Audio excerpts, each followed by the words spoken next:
All right, you've made it to your last muscles, your last anatomy lecture, and these are going to be really simple. We will add in some details to paint a nice picture of them, but the last two muscles we're going to look at are going to be the bicep and the tricep, which for most of us are pretty familiar. We can see them, we can palpate them, we can connect to them, and we can feel them really easily. However, there's a few important points to look at, especially as it relates to a yoga practice. So let's start with the biceps. The biceps are going to cover this whole front half of the upper arm here. Now, as the name implies, there's going to be two heads to the bicep muscle. We've got a short head and a long head. So the short head of the bicep is going to attach to the coracoid process versus the long head, which is going to attach to the supraglenoid tubercle, meaning this little bony prominence superior to the glenoid fossa. Again, not that important that you remember those specific words, but just remembering that it's going to attach right above the glenoid fossa. Now, another important point to note here with the long head of the bicep is that as it inserts on the supraglenoid tubercle, it also connects to the labrum. Remember, the labrum was that piece of fibrocartilage that surrounds and kind of encapsulates the cup of the glenoid fossa to deepen the socket, to help to create a little bit more stability. It also helps to seal the fluid in the joint with the capsule. So it's a really important structure to help slow down this degenerative process that happens in the joint here. But what we see is this tricky scenario now with the bicep tendon attaching to it and potentially then irritating or pulling on that labrum as well. Again, we're not going to talk too much about therapeutics, but I like to plant some seeds for you to chew on a little bit later. The other tricky thing about the bicep, the long head of the bicep particularly, is that the long head of the bicep is going to be the one that flosses through this bicipital groove. And as you can imagine, flossing right in that groove there can also be a little irritating to this tendon. So sometimes people can get some irritation here in the front of the bicep, as well as some irritation of that same long head going through the bicipital groove, pulling on the labrum. So just understanding the structure of the joints and the anatomy can be really helpful for understanding later on what happens on a therapeutic level. And just to plant one more seed, just to kind of let you chew on for yourself, you can also imagine that as I come into chaturanga, this long head of the biceps might also be one tricky scenario here when I come into chaturanga and lay into the front of the shoulder joint. So if you can see that bicipital groove there, remember the long head of the biceps going through there, connecting to the labrum here. As I come into chaturanga and start to lay into the front of the joint, I'm also laying into that bicep tendon, along with pulling on the labrum, irritating potentially some of the other structures of the joint here. But it's an important one to think of anytime we're weight bearing, because you can imagine here in chaturanga, I'll do it with my knees down here just to minimize that. If you can imagine that bicep tendon, again, that you palpate on yourself, that bicipital groove here, running through the front of the shoulder, as I come down into chaturanga, laying on that bicep tendon versus keeping the head of the humerus in the socket so that the stabilizing muscles are doing their function to support and keep the head of the humerus in the socket to take the pressure off of that bicep tendon. So with the bicep tendon, again, we've got short head going to the coracoid process, long head going through, flossing through this bicipital groove to connect to the supraglenoid tubercle and the labrum. Both of them are going to insert on the radial tuberosity here. So they're going to cross the elbow to insert on the radius, on the forearm here, to be a really powerful, as we know, flexor of the elbow. Now, we also know that it crosses the shoulder here, so it can also be a flexor of the shoulder. But as you can imagine, it doesn't cross it very far, so it's a much weaker flexor of the shoulder than the others we looked at. Remember, we looked at the pec major and the anterior delt being really strong flexors of the shoulder. So the biceps will assist that. And remember, it's always good to have a backup team. Everyone needs their support system. So it's always important to have several muscles that do similar jobs from slightly different angles to be able to move in slightly different orientations and to be able to support each other in their actions. Biceps, weak flexor of the shoulder, strong flexor of the elbow. crossing both the elbow and the shoulder. The obstacles here are going to be that bicipital groove and that attachment to the labrum. So when we look at this in a yoga scenario, we don't see a lot of poses that really vigorously engage the biceps here. So when we look at the biceps, it will be involved in a lot of weight bearing when we look at the arms, especially with the elbows bending and straightening. But a lot of that we see in a yoga scenario is primarily going to be taken over by the triceps. However, we get a little bit of it. Clearly the biceps is going to be working somewhat in a lot of these different circumstances, even with the flexion of the shoulder, some of those movements that we have from down dog to plank and whatnot. But it's not going to be a huge activation of the biceps in really very many of our yoga poses at all. We get a nice stretch in this one. For most of us, when we look at the bicep though, it's not a muscle we really feel a big stretch. In order to stretch this, not only do I have to extend the elbow, most people don't feel a stretch just extending the elbow, but to take the arm back here behind us, either into extension or a little bit more into abduction, so that I feel that through the whole bicep here as I extend both joints. So I might feel a little bit of a stretch as I come into Dhanurasana, maybe even more as I flip the palms open here. So I can play with different orientations of the hands to create a little bit of a stretch to the biceps. So again, it's probably not going to be one that we feel a huge stretch in for most of us. Anytime I'm taking the arm back behind me, extending the elbow and the shoulder, I'll be feeling a gentle lengthening or stretching in the bicep if there's tension there. So remember, biceps, powerful elbow flexor, weak shoulder flexor, not one we feel a lot of strength in yoga practice or even a lot of stretch in general, but we use it a little bit anytime we're weight bearing. Next, let's look at the triceps. So we got the front half of the upper arm of the biceps and the back half is the triceps. And that's a majority of what we're feeling here in the upper arm. We have a couple other smaller muscles that we won't talk about, but 90% or more of the muscle tissue you're feeling here is going to be biceps and triceps. So triceps, as the name implies, is going to have 3 heads. Now, 2 of those heads are going to insert on the humerus. So we can think of 2 of them here. The long head of the tricep is going to cross the shoulder to insert just opposite of where the bicep inserted. So remember, we had the bicep, the long head of the bicep on the supraglenoid tubercle. The long head of the tricep is going to be on the infraglenoid tubercle. Lucky for us, though, this time it's not grabbing onto the labrum. So the long head of the tricep is going to cross the shoulder and insert on the supraglenoid tubercle.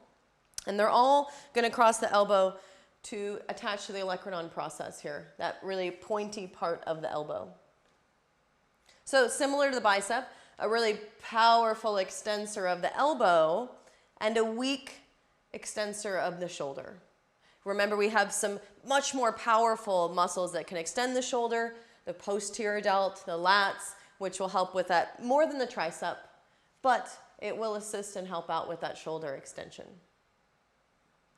Now, what's tricky here about the triceps, one of the obstacles, the main obstacle with the tricep here, is as we look at the anatomy, what we see here when we layer the rest of the shoulder on is we see infraspinatus and teres minor here. We see the lats and teres major going here. And now we see the triceps interweaving in between those 3. So we see this differing orientation of the muscle fibers that overlap each other, which can create a potential obstacle if they start to rub and then adhere to each other. And we haven't talked about this a lot yet, but when we get areas with a lot of movement, we talk about these as potentially high friction zones. So we have different muscles gliding in different orientations, rubbing on top of each other.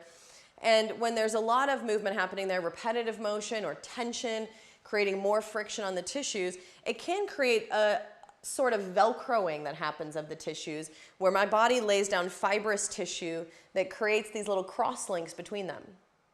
And we don't need to go into too much detail on that because we could talk for a long time on the specifics of that, but you can think about anytime there's tissues that overlie each other in differing directions, there's a tendency for them to adhere to each other or to become congested. So in this scenario, I run into some obstacles when I start to take the arm up overhead. I mentioned this briefly when we talked about puppy pose, when we looked at the latissimus, that there can be this velcroing of the lats and the triceps here that limits, his screw limits his overhead extension, but that limits this overhead extension of the arm. So you can imagine here the triceps and the lats are glued onto each other. If I try and lift the arm, at some point those are going to restrict me. And that might be lower down. It might be in this upper angle here. It might just be feeling a little tight at the top. Maybe I'm a yoga practitioner and I'm just trying to get all the way back there. But when I look at this, that tendency, the obstacle with the tricep is its tendency to adhere to the latissimus and the teres major below it, and this overlying of the infraspinatus and teres minor as well. So back to the main functions here. Remember, the main function of the tricep is to extend the elbow. And so we see this a lot in one pose primarily. If you're a vinyasa practitioner, we talked about this as the eccentric contraction of the triceps as we lower down into chaturanga. So as I come into chaturanga, I have to be able to lower slowly. If I just fall onto the ground, that's going to be gravity taking me down. So gravity's pushing me down to the floor. My triceps on the back of the arm are going to be contracting as they lengthen to keep me from falling onto the ground there. So chaturanga will be one area that I feel this a lot. Another similar pose would be dolphin pose. Dolphin pose will be a really important one for the triceps here. Now think about what's happening to the triceps in dolphin. As I come into dolphin, are they strengthening or are they stretching? And now we come back to what we talked about with this eccentric contraction again. As I come into dolphin, I'm going to be lengthening the tissues as I take the arm up overhead, but I'm also engaging the triceps here to help stabilize. So I have this eccentric contraction in the triceps happening here, as well as in something like Pincha Mayurasana or forearm balance.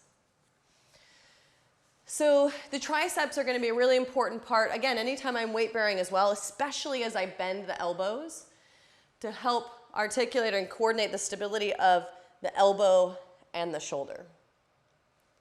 So similar to what we looked at in latissimus dorsi, puppy pose is going to be a really helpful one to stretch the triceps because it's going to involve both of the joints that the triceps cross, both the shoulder joint.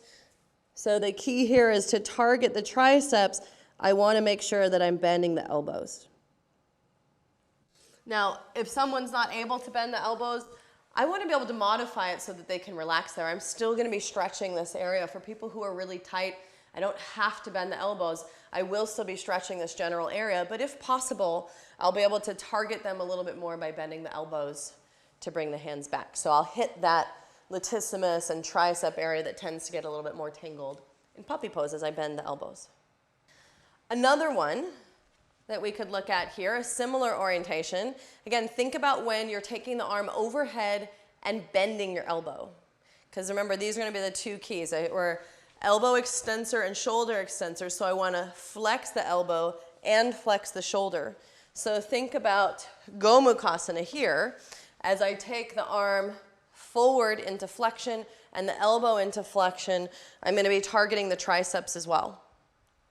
So we talked about this as stretching the subscapularis a little bit earlier as well because of the external rotation, stretching the internal rotator of the subscapularis. We've also got the stretch for the lats as I take the arm overhead.